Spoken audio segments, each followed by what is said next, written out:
Welcome to BNEWS Weekly, the first edition of 2023. We hope you get off to a good start. Phil Gallagher, along with BNEWS reporters Greg Walsh, Tad Stefanak, Robert Paris, Peter Brown with the weather, Gretchen Carey with Community Calendar, and Anthony Matos with sports. Thank you for joining us. As you know, DPW Director John Sanchez is moving on to the next chapter in his life, entitled Retirement. Before he parted ways, members of the town held a retirement party for him at the Grandview Farm. BNEWS reporter Robert Paris was there. Let's take a look. It was a heartfelt farewell for members of the town as a retirement party was held for DPW Director John Sanchez at the Grandview Farm. I've been working with John for over 16 years, first as my coworker, and there's no other way to describe him other than consummate professional. He was responsible for so many different areas within the town: water, sewer, trash, buildings and facilities. And what I was always so impressed with him was his mastery of the subject matter. He was prepared for any question. He had reviewed every problem from 15 different angles just so that he could advise us as to the right path to move forward. I think he's really built up the department quite a bit and brought it into the 21st century, and certainly with the new facilities has also been instrumental in kind of providing the tools that we need as a town for our public works. He's going to be a huge void for the town of Burlington to fill. I have a lot of confidence in Brian White, and it's going to take him a little time to get up to speed, but John has just been it's just been amazing. I can't say enough about John. We spoke to the guest of honor himself and what he had to say about working for the town of Burlington. This has been like the best place.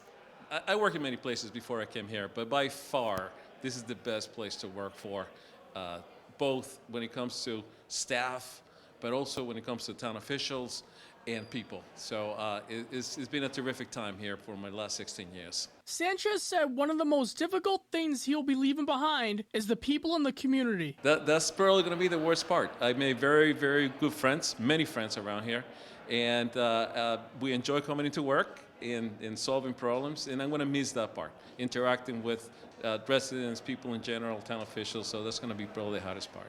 From the Grandview Farm, I'm Robert Paris for BNEWS Weekly.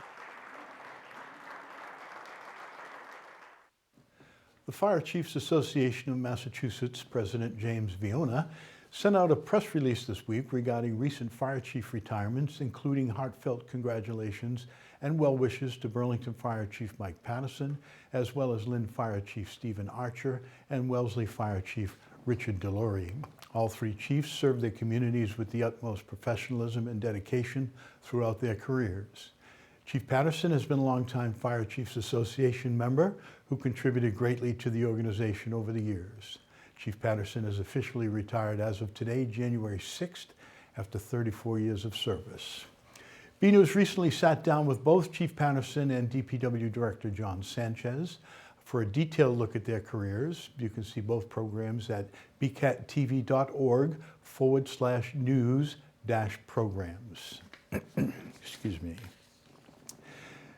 Okay, it comes up every year. It still seems to work for some reason. The Burlington Police Department sent out a crime alert to all residents after reports of scammers using the grandparent scam to con thousands of dollars from the elderly.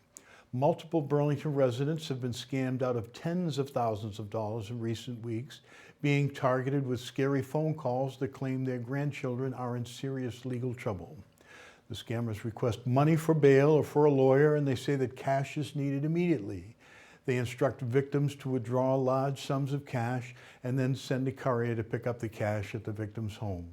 Scammers will use multiple tricks to fool you. They will use tools to make their phone number look like someone else on your caller ID. They will alter their voices and pretend to be your grandchildren, friends, or relatives over the phone. They will impersonate real police officers or federal agents. They will pressure you and tell you not to call anyone, especially police. They might mention a gag order to scare you. Please help us spread the word about scams, especially with seniors. If you don't know who is calling you, don't pick up the phone. Remember that caller ID can be fooled. If someone is threatening you or threatens to arrest you, deport you, or put a relative in prison, call the police department at 781-272-1212 and hit 0 for dispatch. Police Chief Brown, Thomas Brown, wants you to call the department if you have any questions about a call that is coming into your home, or any threats or any talk of money. Police Chief Brown wants you to call the department. In the fall of 2022, the Burlington Select Board voted unanimously to approve the Property Assessed Clean Energy Program, or PACE resolutions, submitted by Economic Development Director Melissa Tintikalis. The state program by Mass Development and the Massachusetts Department of Energy Resources created a mechanism to finance energy improvements on commercial and industrial buildings, as well as multifamily properties. Participating in the PACE program signals the community's support of environmental and sustainable initiatives that also promote business growth. Burlington leads the effort with 41 other municipalities across the Commonwealth. In other economic news, the Burlington Mall showed remarkable growth in 2022. The mall opened 33 new stores last year, with 4 new stores already in the works for 2023. The mall is proud to not only be a shopping and dining destination, but also a community gathering space with its popular outdoor recreational area called The Park. Sheila Hennessy, Director of Marketing and Business Development at Burlington Mall, said people are stopping by to shop in person, grab lunch or an early dinner, or to spend time at the park for an event. It's been great to see the shoppers interacting with every service we have to offer in addition to just retail.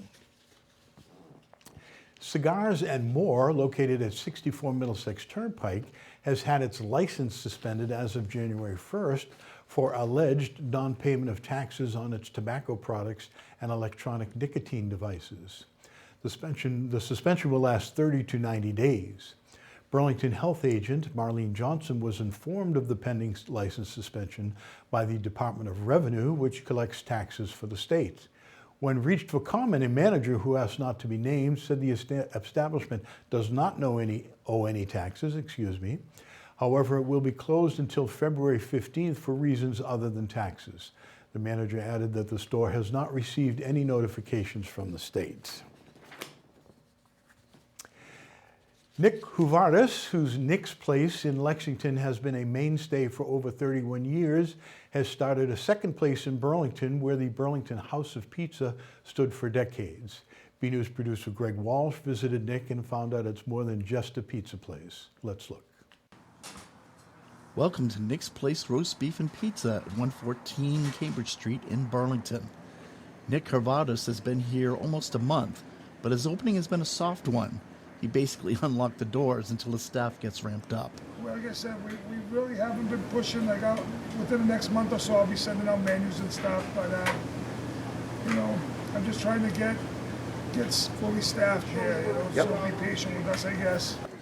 But this isn't the only place Nick has. His Lexington location has been going strong for decades. Nick has had his eye on this location for about 5 years now, and he's very glad to be here. Very good location. I like it. I like the town. Town's very nice. Close to the high school? Oh yeah, right across the street. The kids come here every day. 3 o'clock, 3:15 usually. Nick's expansive menu just might be what separates it from other pizza places. We have a huge variety, as you can see. I mean, you could come here every day probably for 6 months and get something different, So I think people like that, we make our stuff here fresh every day. Salads, roast beef. I mean, a lot of places don't have the roast beef. With such an expansive menu, you have to wonder what the Burlington folks go for. We sell a lot of steak and cheeses here in Burlington. I don't know why. You sell a real lot of steak and cheese. That and the roast beef is the big sellers over here. They used to have a dressing that it's been here for like 40 years, and everybody in town loves it. So I also have my dressing from Lexington. I mean, I've had for over 30, so now I make both, which is kind of a pain, but I got to do it because everybody loves their house dressing over here. Oh, sure. Nick's Pizza sits where Burlington House of Pizza had a 4-decade run. He also plans to be here a while. This is Greg Walsh from BNEWS.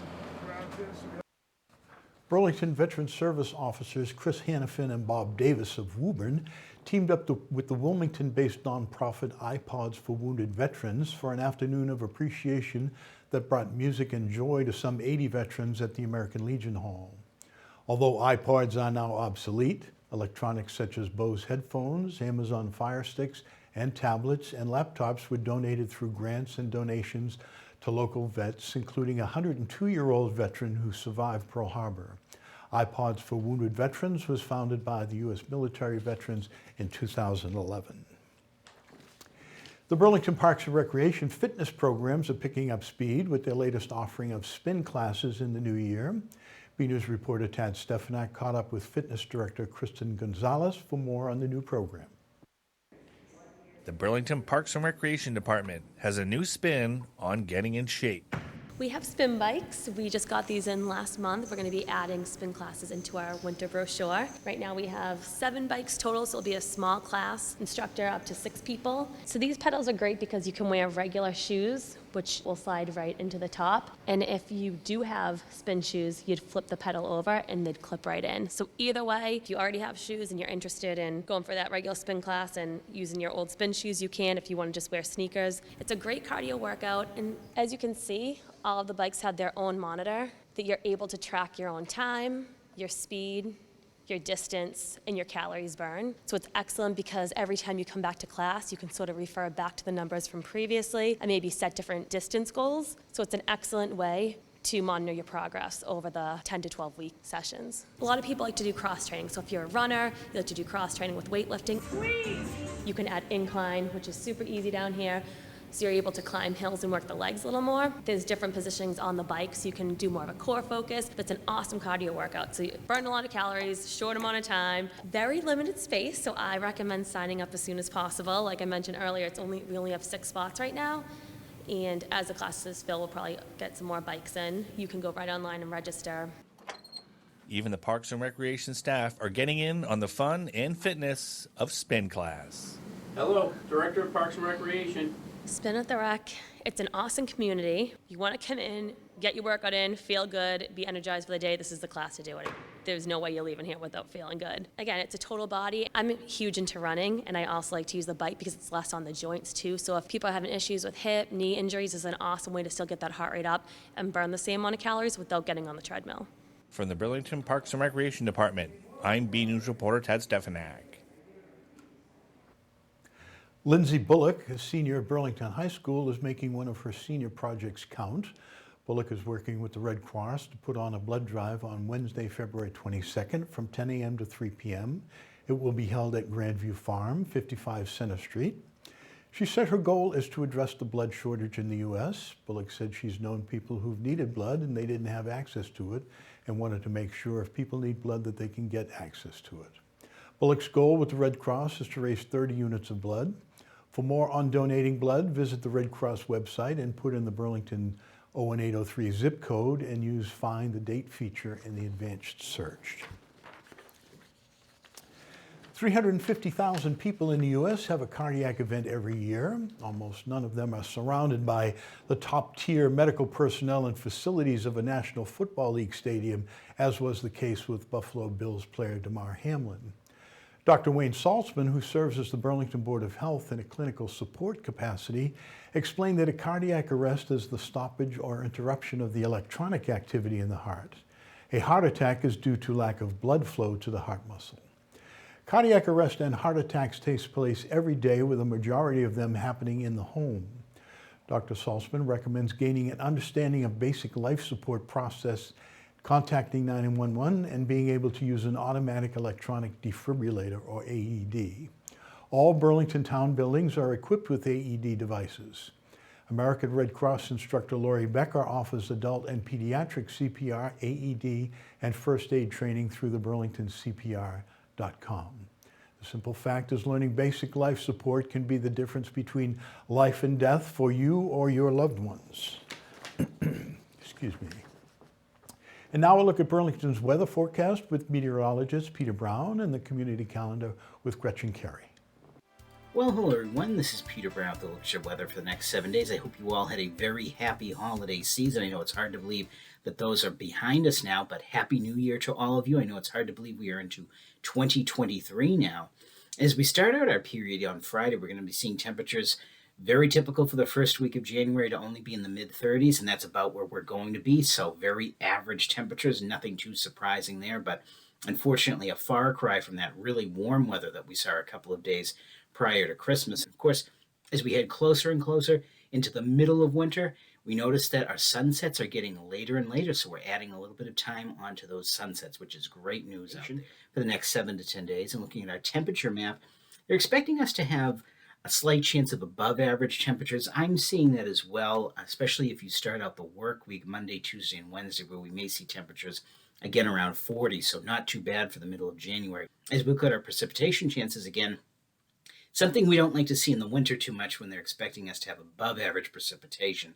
That usually means that we're going to be seeing some snow. Again, nothing really set in stone. We may see some off and on light snow showers mixed with rain over the next 7 to 10 days, but nothing really organized. So as we go ahead, let's take a look at those 7 days of weather coming up. And again, starting on a period on Friday, a little bit messy out there, some mixed snow and rain showers, kind of chilly in the low mid to upper 30s, so keep that in mind. Now, as we get in towards the weekend, looks like the sun's going to come out. It's going to be fairly pleasant. Temperatures, again, about average for this time of the year in the mid to upper 30s. As we start out our work week on Monday, we could see some light rain and snow showers move through the area again as a light warm front tries to move through our area and bring us back up into the upper 30s. Then we're going to have a pleasant conditions, it looks like, on Tuesday with temperatures in the low 40s, and that continues into Wednesday. Now, we're going to have to keep an eye again late Wednesday getting into next Thursday as we see the potential for a rather potent storm to be forming southeast of New England. Stay tuned to any of your local weather outlets just to see what happens with that. It could completely go out to sea, could hit us pretty bad, or could even come closer and give us rain. So everyone, get out there, enjoy the weather, and have a great week. It's flu season. You're probably planning to get your kids their flu shots, but remember to get yours too. Vaccinating your family is the best way to protect you and your kids from the flu. Protect yourself. Protect your family. Get your flu shot today. Hey everyone, I'm Gretchen Carey, and this is your Community Calendar. Starting on January 10th, the Burlington Public Library will be having a 12-part series called Great Discussions. For more information and to sign up, go to burlingtonpubliclibrary.org. On January 11th, from 7 to 9 p.m., the Burlington Parks and Recreation Department is having a program called First Time Home Buyers. The event is free, but pre-registration is required. For more information and to sign up, go to burlingtonrecreation.org. On January 15th at 2 p.m., the Made in Burlington store is having a Birthday Owls card-making class. For more information and to register, go to the following website. I'm Gretchen Carey, and that was your Community Calendar. Burlington High School sports on the floor, track and ice are underway in 2023. Here now is Anthony Matos with all the latest Red Devil action. Hey everyone, I'm Anthony Matos in this weekly sports report. Happy New Year. A lot has happened with the Red Devils and we have the scoop. Let's get to it. Boys basketball had a home game on January 3rd against Lexington where they won by 4, 66-62. As for the girls, they were in Lexington on the 3rd and fell to the Minutemen 51-36. Currently the boys are 6-1 and the girls are 1-5. Girls hockey and boys hockey both had home games on January 4th. The girls competed against Arlington Catholic while the boys did battle against Wilmington. We go to those highlights. Girls hockey had a matchup against the Arlington Catholic Cougars at the Burlington Ice Palace on January 4th. The girls were up 1-0 after the first period against their opponent. With 7:43 left in the second period, it was all knotted up at 1. AC would take the lead a few minutes later, 2-1. In the same period, the Cougars would score again as they were up 3-1 against Burlington. At the end of 2, it was 3-1. In the third period, the Devils found a way to get back into it as they were down by 1 in the game, 3-2. Burlington tried to get one last chance to tie it, but could not. 3-2 was the final, Arlington Catholic.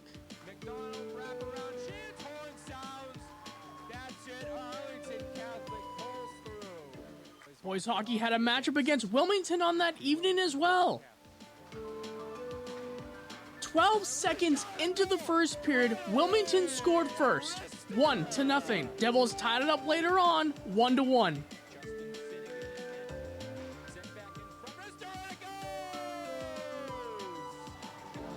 Wilmington managed to get the lead back, 2-1.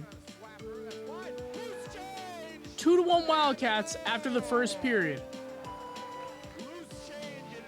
In the second, Burlington tied up the game 2-2.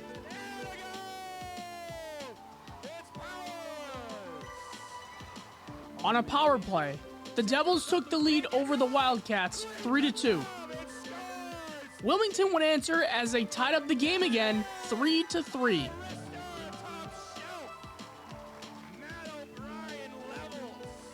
Burlington's offense answered back with another goal to take the lead 4-3. At the end of the second, 4-3 Red Devils. In the third, the score didn't change. However, Wilmington had one more chance to tie it, but fell through. This was the first career win of head coach Bobby Conceition Jr. The girls drop to 5-2, while the boys go to 1-3-1. On December 5th, beloved Burlington icon and bus driver Dottie Yeadon passed away. To remember her, both hockey teams are wearing a patch that says Dottie. For more of this, we go to BNEWS Sports reporter Robert Paris. Red Devil Athletics is remembering a Burlington icon who passed away too soon. Dottie Yeadon. Yeadon was a 1966 graduate of BHS and was the beloved bus driver, known by many community members. Athletic Director Sean Hart wanted to keep her spirit alive by honoring Dottie with special patches worn by the BHS hockey teams this season. She was such a huge fan of boys and girls hockey here, football here, softball she loved. I mean, she was always around. And again, I feel that, she was such a connection with those teams that we wanted to do something to represent something about her with us. So getting the sticker made and putting it on the helmet, it was a no-brainer for us. Coaches were on board immediately. The kids came down right away and were like, what are we going to do? We produced the sticker. We had it 24 hours later and ready to go. We went to the family and had a conversation with the family and just wanted to make sure it was okay with them that we were going to do it. And of course they said yes and they loved it. And honestly, it was the least we could do for all the stuff she did for us. Head coaches Rick Sheehan and Bobby Conceition Jr. told BNews Sports their thoughts on Dottie Yeadon and what she meant to the Burlington athletic community. So of course we want to remember her. I think the entire town of Burlington wants to remember her. Athletes, there are parents that she drove that are my age in town that remember Dottie Yeadon. So that's our way of remembering her. Dottie meant a lot to our program and really a lot to Burlington athletics, and we're really proud to kind of represent her with that sticker on the back of our helmet. We're lucky to have her as a part of our program, and we really miss her for sure. I'm Robert Paris for BNews Sports. Both indoor track teams are now 3-0 after competing against Melrose. The girls won their meet 57-43, where the boys finished with a 60-40 score. The teams will have another meet on January 5th against Wakefield. As this taping, the meet is still underway. In other track news, senior Rithik Prakash was named Herald All-Scholastic in cross country for a second year in a row. Congrats Rithik and continue the great work. Red Devil Wrestling had a meet in Wilmington on the 4th and came away with a 60-20 win over their Middlesex League rival and are currently 5-4. Red Devil Swimming was in Belmont on the 4th for a meet with the Moderators. Burlington lost by 20 points in the 91-71 defeat. Currently, the Red Devils are 1-2. Red Devil Gymnastics alumni meet was on December 23rd, with the BHS team securing the win over the alumni 144-138. Here's what Jordan Marino had to say about the annual event. Alumni meet's like a homecoming, and we got alumni to come back, guys who are part of the tradition, part of the program, and they come back to live it for one night. And when they come out here and compete, with the confidence that they have, they really set a level of gymnastics that is calming to this year's team. They see them come out here, they compete with confidence. It's a great opening season, kind of low pressure, but we also get the scores from the judge so we know where our baseline is. Now the guys can start practicing chasing those numbers for the next meet. The Red Devils will start the season in Braintree on January 6th. Currently, the girls are 0-1 after falling to the Reading Rockets on January 4th. On January 11th, we'll be back at the Vanilla Gymnasium at PHS for Red Devils Wrestling against Melrose at 7 p.m. on the BCAT TV Facebook page. You can check out the Game of the Week list on our website at bcattv.org/sports. I'm Anthony Matos. That's all for now. Back to you guys. Another week, another photo to highlight. This photo was taken by frequent contributor Mary Leach, who starts the new year off at the new Parks and Recreation Treehouse under a beautiful blue sky. Go check out the treehouse if you haven't yet. You get a really nice view from the top. Thank you for the photo, Mary. We'd like to see your photos. These could be of your outdoor activities, family, friends, pets, the weather, sights around town, or anything else you'd like to share with us in the community. Email your photos to bcat@bcattv.org with the subject line Photo of the Week. Okay, that's it from the news desk here at BNEWS Weekly. I'm Phil Gallagher, along with Greg Walsh, Tad Stefanak, Robert Parris, Peter Brown, Gretchen Carey, Anthony Matos. We're going to leave you with a collage of our candidates for Photo of the Year.